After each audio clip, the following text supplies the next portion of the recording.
es un hecho menos conocido, que es, por ejemplo, toda la historia de la fundación del Caimán, en lo que es conocido como la primera época o la primera etapa del Caimán, en que estuvieron Jesús Díaz, Rivera, Luis Rivera, un grupo de jóvenes poetas del momento, que estuvieron en esa etapa que realmente termina a finales del 67, ¿no? Comienzos del año 68.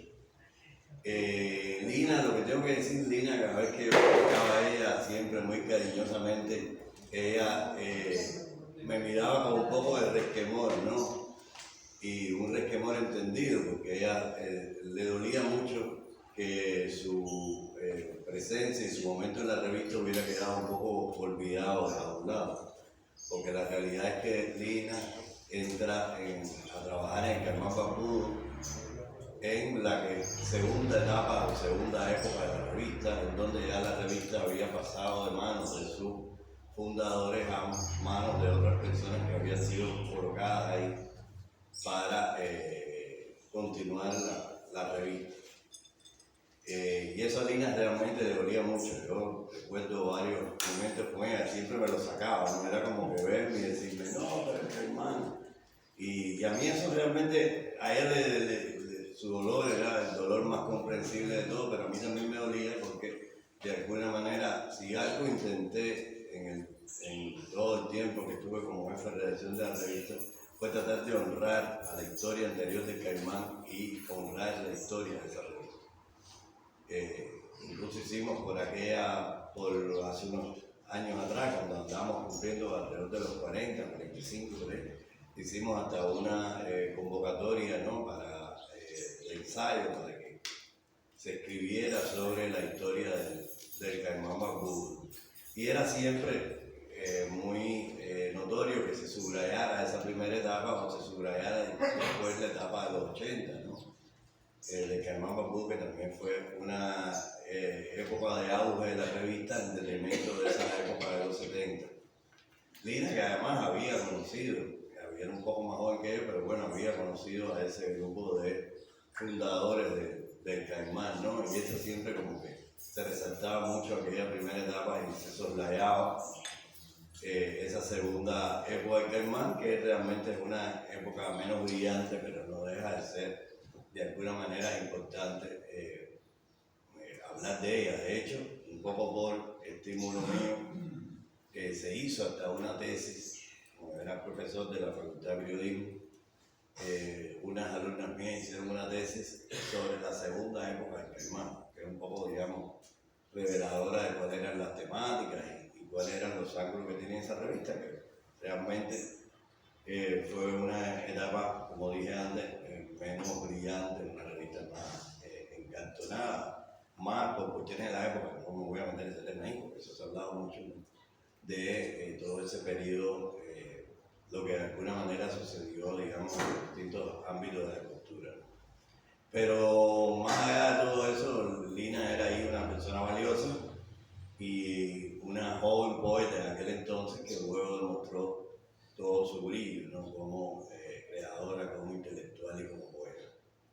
Entonces, más que nada, yo creo que lo que le debemos, como en este caso yo como miembro del Caimán, y ahora que bueno, ya no está entre nosotros, yo le invité incluso a ella, recuerdo, a una presentación de la revista que se iba a hacer en una feria del libro, que íbamos a tratar estos temas en la historia del Caimán, y ella no fue, lamentablemente, pero, o sea, realmente la invité. Yo siempre quise de alguna manera integrarla, ¿no?, a esa historia que, como te decía, está todavía por contar, está incompleta, así que está abierto ese momento.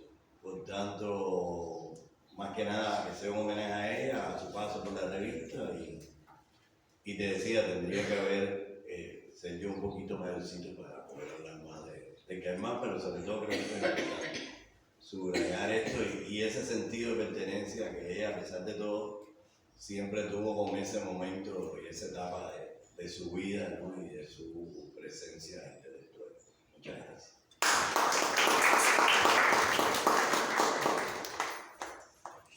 Bueno, a Lina nos unen muchos momentos, como a casi todos creo que los que estamos compartí momentos de amistad, de trabajo, como decía Lázaro ahorita. Ella trabajó tanto en medios escritos como radiales. Por ejemplo, tuve la oportunidad de llevarla a trabajar conmigo a Rebelde un año cuando falleció José Luis Moreno del Toro, y llevaba una sección poética tradicional de muchos años, y entonces Lina accedió a trabajar en esa sección de poetas tanto cubanos como extranjeros. Y yo incluso guardo esos manuscritos, los guardo porque Lina escribía los manuscritos, los guiones que por la radio, no en computadora ni nada, porque Lina era muy natural. Ella los escribía así a mano. Y los conservo. Y bueno, en un momento recuerdo que Lina era asombrosa, porque Lina, con la grandeza que tenía como poetisa, y ella a veces te decía, dime qué tú crees de este poema. Así, con una sencillez que uno cogía un poema de Lina y para encontrarle alguna sugerencia era difícil. Porque a veces tú decías, bueno, pero ya este vocablo, ¿por qué le anuló, le llevó el artículo? Pero cuando leías el poema, o si conocías más de su obra, te dabas cuenta de que era su estilo. Que lo mismo te ocurría un diminutivo dentro de tanto lirismo que era imprescindible que estuviera allí. A veces también podía ser un dicho, un arcaísmo. Y yo recuerdo en uno de sus libros que después yo pude aumentar un poquito el trabajo que lo voy a leer, que después lo aumenté, lo extendí un poco más y dichos así como, pero arcaísmo muy hispano y el hispano culto, no ya el populismo, es decir, en comandita o tabula rasa y cosas así, era muy propio de la poesía de Lina. La poesía de Lina yo creo que hay que estudiarla mucho todavía para ver por qué estaba la grandeza. Cuando cumplió ella los 50 años del premio Rogelio Noguera, me pidió que dijera algo, que leyera el libro.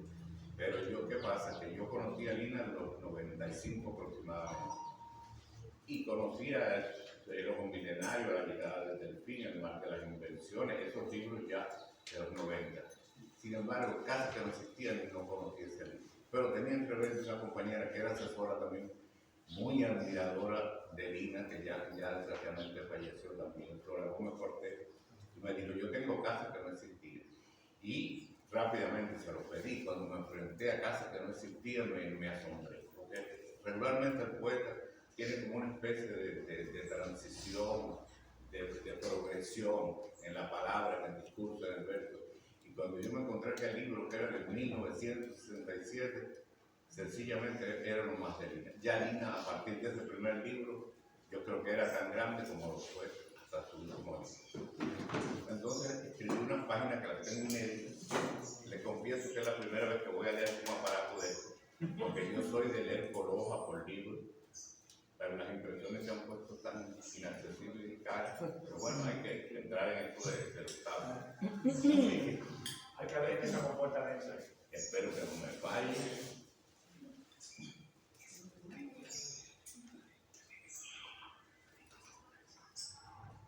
Es un libro de ensayo que lo tengo inédito, y uno de los trabajos que aparece a 53 años de casa que no existía. Ya hoy podemos decir que Natal a 59 años.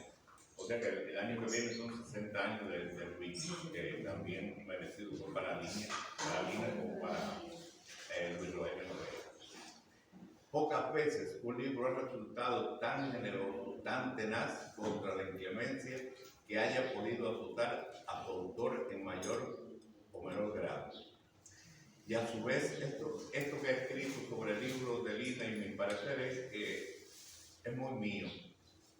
Si hay alguna frase, por ejemplo, que choque o algo, pero es muy mío, es mi opinión personal. Así que le pido disculpas por eso. Sucedió con Casa que no existía, de Lina del Peguero. Alrededor de 20 años de silencio posterior al libro, que para un escritor es una suma de tiempo indiscutiblemente demasiado larga y por tanto perjudicial. Fue el primer título publicado por la poetisa, tras el cual vendrían los años de silencio, océano de incomprensión y vastedad es el universo del reconocimiento que en momentos alternos confina o distingue. Pero fortuitamente en ocasiones la balanza favorece a lo trascendente, a lo duro, aunque para ello se apoye en el lento pero oportuno transcurso del tiempo. Pues a fin de cuentas la justeza termina imponiéndose al error y procede imparcial. Poetisa fundacional en la obtención del premio de poesía David, corría el año 1967, época por cierto en que la relación genérica favorecía a los creadores del otro sexo, al menos cuantitativamente. Lo demuestra una compilación de poetas finalistas de David 1969, en la que aparecen Francisco Garzón Céspedes, Abraham Rodríguez, Manuel Cofiño López, Rolando López de Ramos, Jesús Coscauce, Nelson Herrera Isla, Waldo Navarro, Efraín Nareló, Manuel Pereira Quintero, Rogelio Fabio Hurtado, Manuel Blanco y Jorge Fuentes. 12 varones y solo 2 poetisas, Elsa Claro y Yolanda Ulloa. Con selección y prólogo de Raúl Luis, dicha antología marca con notable diferencia el señalado. Es por ello, y entre otras cosas, que Casa que no existía, libro de cuando los volúmenes tenían la condición casi humana de poseer un día de nacimiento, para este, o sea, para Casa que no existía, es el 8 de noviembre de 1967. Otorgó permanencia, afirmación, reconocimiento a su autora desde entonces. 2.000 ejemplares apenas, 52 páginas Casa, fue punta de iceberg para la escritora hasta publicar A mansalva de los años en su segundo libro, 23 años después, en 1990. ¿Cuán nocivo puede ser no publicar en transcurso semejante?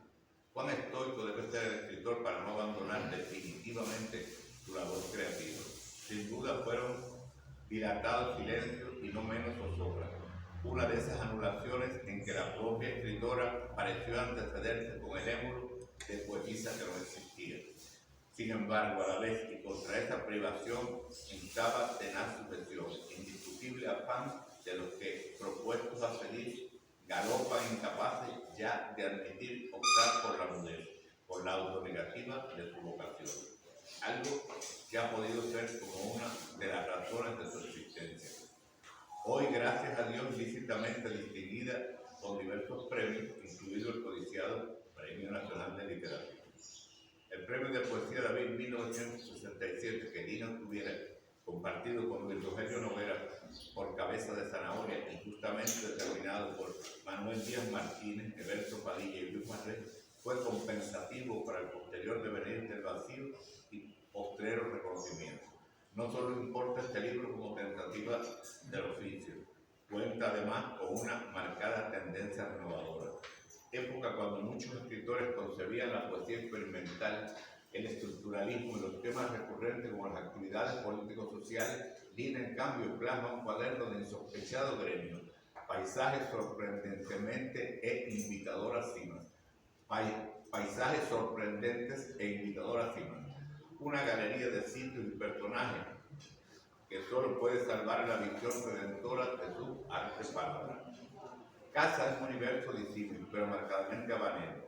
La calle Reina, la Loma del Burro, el sitio del Maine, el Prado, el Parque de Calzada, locaciones que tienen de fondo una observación fijadora. Por otra parte, ella no juzga el acontecer que para bien o para mal puede tener sitio en una casa inexistente o en abierta calle. La poetisa expone su visión citadina por la que parece transitar sin comprometimiento y quedar integrada a esas formas ante las cuales se estremece o aquieta, pero nunca resulta impasible. En un mundo de personajes hondamente necesarios y sencillamente anónimos, no la integran héroes exaltados ni demandantes líderes, cuando más asoman supervivientes del pacto social, grises contratistas, leves anticuarios, el hombre que se fascina ante un edificio. Entre ellos vale resaltar la mujer extraviada que habla sola y que la poetisa con palabra escultórica nos riega y que esperamos algún día algún artista la materialice en cualquier ángulo del Parque de Calzada.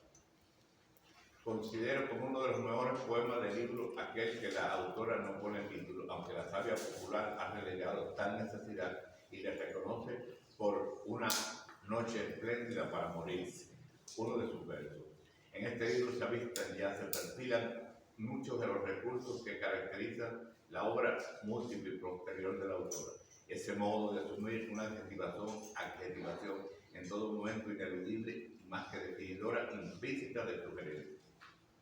La sencillez contrastante que humaniza el tema anécdota, la esencia filosófica y cierta realidad, figuras provenientes de un mundo asociativo rico como insólito, un universo de tropologías insospechadas que solo pueden concebirse por un hilo conductor a través de un universo prolífero y un oficio autorizado.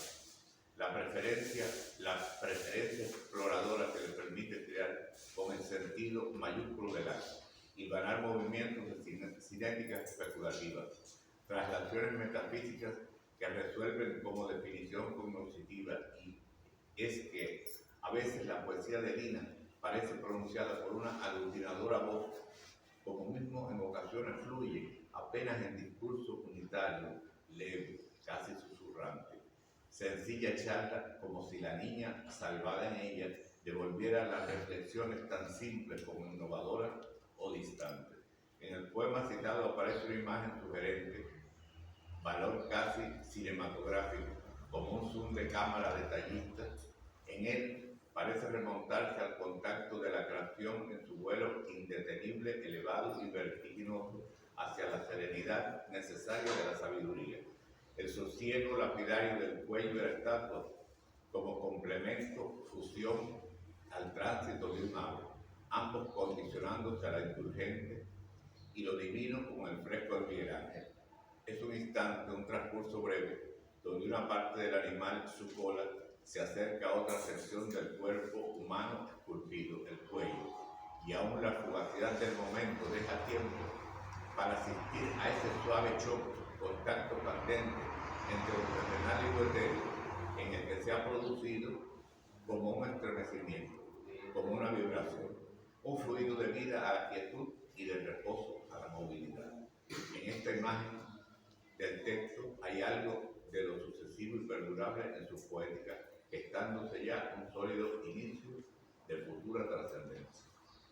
No tengo el libro porque, como dije, era de una amiga, lo leí, pero debí devolver para haberle leído que fuera un fragmento de este poema que me gusta mucho y del que hablo, donde hay una imagen del ave, que la cola del ave roza el cuello de una estatua, me parece una cosa maravillosa. Fuerza conceptual y formal se mantienen vitales aún a 59 años, digamos, de haberse publicado, casa que no existía, y convierten a su autora, Lina de Feria, en alguien de quien no podremos prescindir siempre que de poesía cubana se hable, y al propio cuaderno de materias inmediatas, donde todo existe y coexiste. Gracias.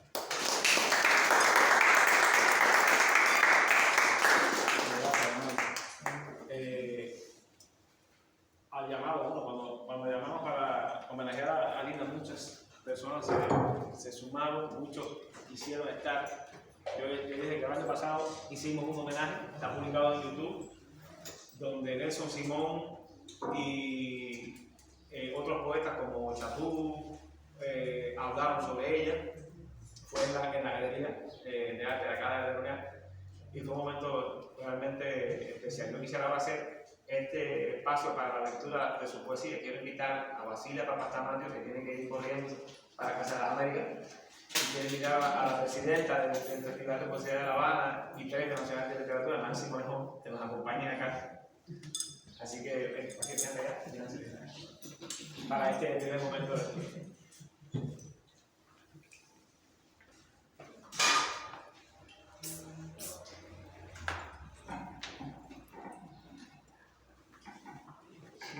Bueno, me tengo que ir después de aquí rápidamente, porque en casa se va a recordar, no festejar, por supuesto, se conmemora el 50 aniversario de la dictadura militar argentina. Entonces los argentinos, los pocos que estamos quedamos acá, estamos vivos todavía en esa época, tenemos que estar allá, a las 11. ¿Sí? Voy a leer un poema que elegí de Lina, que curiosamente tiene una autoridad patética, porque es sobre Palestina, y es como si hablara de lo que está pasando ahora, de cuando años anteriores, en décadas, sufría episodios semejantes, no tan terribles como de Gaza, pero semejantes. Nunca tuvo otro remedio. Y quiero decirle, Elena, que estoy muy agradecida porque cuando llegué a este país, aunque es un país solidario y se supone que la xenofobia, hay un poco de xenofobia a veces en ciertos periodos, porque acá no era el país durante la revolución no hubo turismo. Los que vinieron, no en las primeras décadas, sino cuando empezó a hacer auge el turismo, entonces había bienes para ser turistas. Pero cuando yo vine, la gente no venía por el turismo, venía por otras cosas raras que inexplicables. Entonces, para unos yo era gente de la CIA, para otros yo era gente de la seguridad. Entonces me miraban medio así, en todos los momentos. Y la Elena es una de las personas más buenas, así más transparentes, que enseguida me asumió como poeta, no me preguntó de dónde viene, ni para qué, ni qué sé yo. Y muy noble, como tú, ¿verdad? Igual que Waldo, como Carmen, hay gente que ya no se me cuestiona nada, le estoy muy agradecida. Cuando era la sección de literatura de Juventud Rebelde, me daba la ocasión de ir mucho a las provincias, e iba con Lina, muchas veces coincidíamos las dos en los viajes a provincia, y resultó muy entrañable, muy cariñoso, es muy noble, era y es para el pensamiento, sigue siendo. Y bueno, quería decir eso, ¿no? Que además de gran poeta, era una persona muy buena, muy noble, y se entregaba, muy inocente de muchas cosas. Bueno, entonces la queremos. Bueno, me la página, ¿verdad?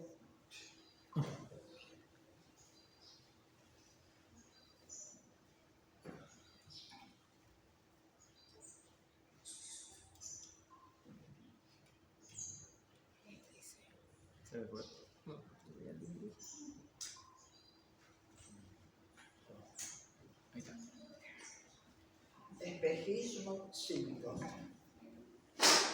Me debato en la impaciencia de no entender tu muerte, raíces tu mirada, niño de la Palestina, y vuelvo a repetir mi vida, si los muros fueran quebradizos y las rejas claraboyas de infantes, ¿qué serás en la huida? Tu hija que soy yo, rodando en una idea final. La caterva de cadáveres nos agudizó el sentido de orientación, nos dividimos para no encontrarnos y en un diario físicamente transgredimos la imagen más perfecta. Cuando los tiros continuaron, supimos que moriríamos en la cima de la vejez. Tantos años con flores decapitadas hicieron que las palabras más humanas sustituyeran la explosión inevitable de tantos camperos.